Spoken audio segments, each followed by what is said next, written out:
Hi guys, I want to introduce you to this brand.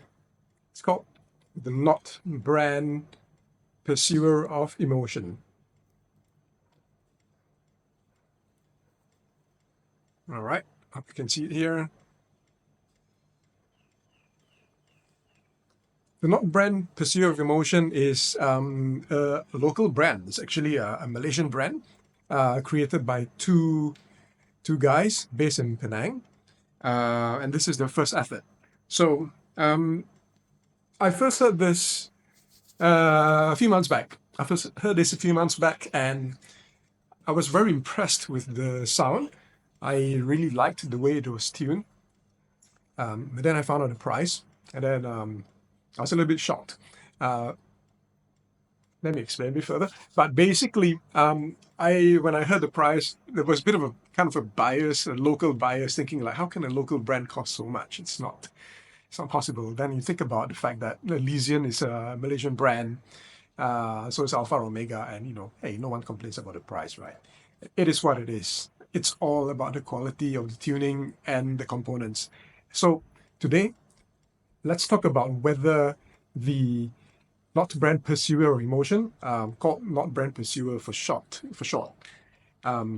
whether it's worth the amount, whether it's worth its asking price of $600.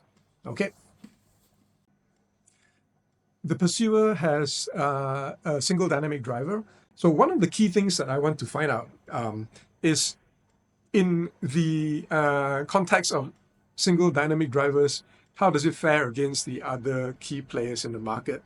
I have two that come to mind. One is the Sennheiser IE600, which is also a single dynamic driver, but that's priced at $800, which is more expensive. And the Acoustune HS1900X Shinogi, which is priced at about $1,003. So both are way more expensive than the Pursuer. In that context, $600 is reasonable, right? But let's dive deeper into it in a moment. The general tuning for the Pursuer is more towards the fun and dynamic side. It has got a punchy mid-bass as well as very nice airy vocals. So let's go deeper into it. For the bass, I find that the focus, as I was saying, is on the mid-bass. So there's punch, there's nice level of punch to it. Sub-bass, slightly less than I prefer. It's there, it does the job. It doesn't quite, it's definitely noticeable, but it sometimes is a bit lacking in that. But the focus there is definitely on a punch and slam that comes through from the mid-bass. Overall, bass presentation is pretty good. I would say that sometimes it can sound, I would have preferred a little bit more, just a little bit more texture and detail in it, but it's a very, very small nitpick. Moving on to the mids. So the mids are actually, I think it's highlight. It has very, very nicely tuned vocals.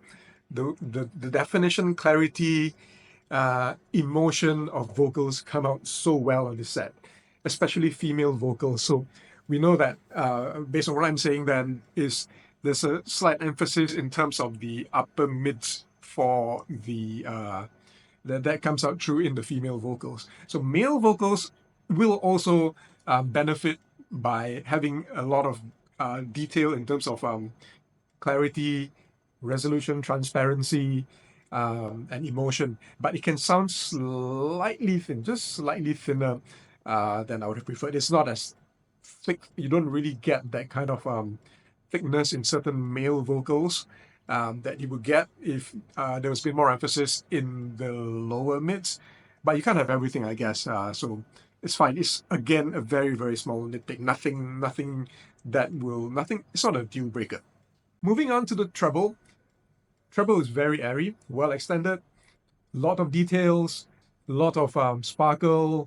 Again, it's very, very well tuned, very, very nicely done. It can, however, get a bit hot, can get a bit spicy for some people.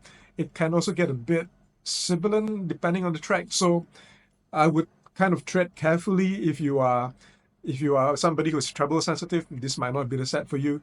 To me, it doesn't affect me that much. I'm okay with it. I'm okay with that sharpness in the treble. Perfectly fine with that. Moving on to technicalities, the sound staging is brilliant. It is one of the objectives of the founders when they decided to create this set. They wanted it to have a soundstage that is wide and encompassing, and they definitely succeeded in doing that. It's wide, not just wide; it's tall, and it puts you in the sphere of sound.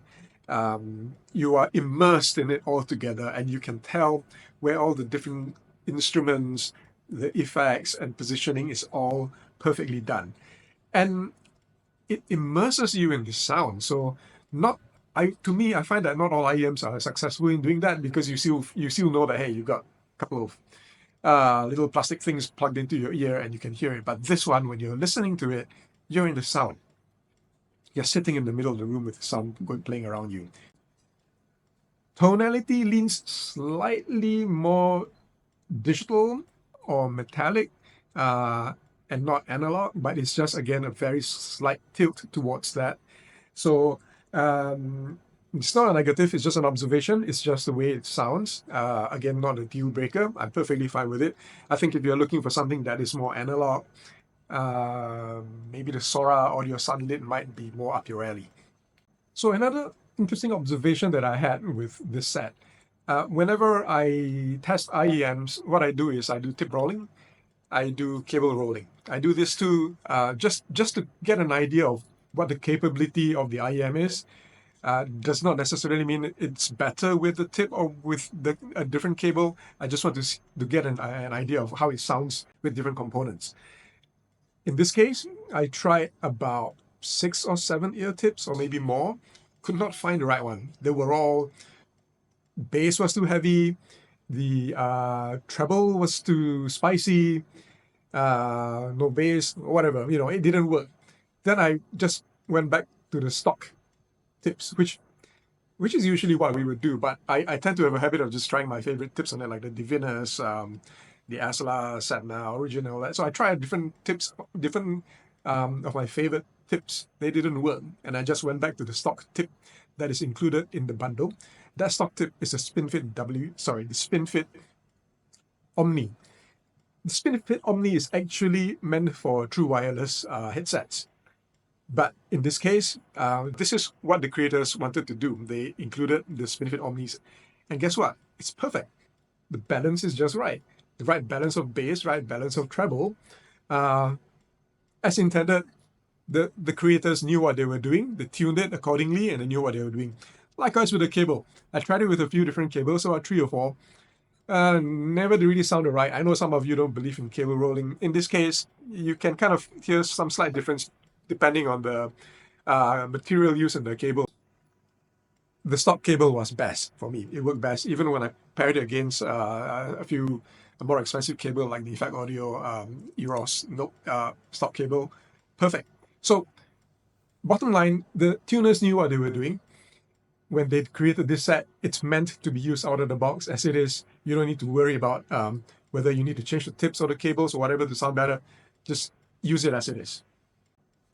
So let's do some comparisons now.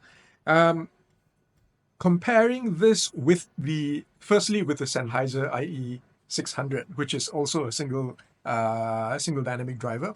I think it's got a smaller driver. I think it's about 7mm or something. That Sennheiser cost $800. When it's on sale, it can go down to about 700 or something. But retail price of 800 versus the Pursuer's 600. Is it $200 better? No. So the Sennheiser does a better job in terms of the bass texture and in terms of the layering. It's got better quality bass, but it has less punch. It doesn't hit as hard. The technicalities of the Pursuer is also superior to the IE600. It has better sound staging. It has better layering, better imaging. It sounds, when you use the IE600, it sounds flat. It sounds like you're listening on a 2D plane versus the Pursuer's 3D. So that is the difference in terms of the technicality, in terms of the quality that comes out of it. Soundstage is also wider, taller. So yeah, way better set than the IE600. So let's compare it with the more expensive one, which is the Acoustune HS1900X. Yeah, always takes me a while to remember that. Let's just call it the Shinogi. The Shinogi, in terms of technicalities, yeah, it's definitely way better than the Pursuer. Apart from the price point, it's a technical monster for that. The Shinogi has way more resolution. It resolves better. It's more transparent. It has way more detail in terms of whether it's bass, mids, treble, everywhere. You can hear everything. On the other hand, it can also sound a bit dry slightly because the bass can be a bit too fast. So you don't have enough decay in the bass. And if you were to listen to the Acoustune Shinogi, I would highly recommend that you pair it with the warm sauce just to negate a bit of that more technical or colder kind of tuning that comes with it. It's still a brilliant set and it's still one of my favorites.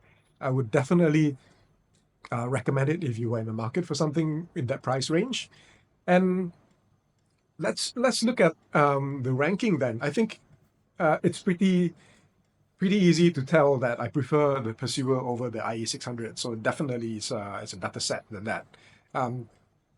But compared to the Acoustune, that's a tough one because I keep asking myself, if I were in the market to buy a single DD set, or if I were in the market to buy a new IEM, which one would I get?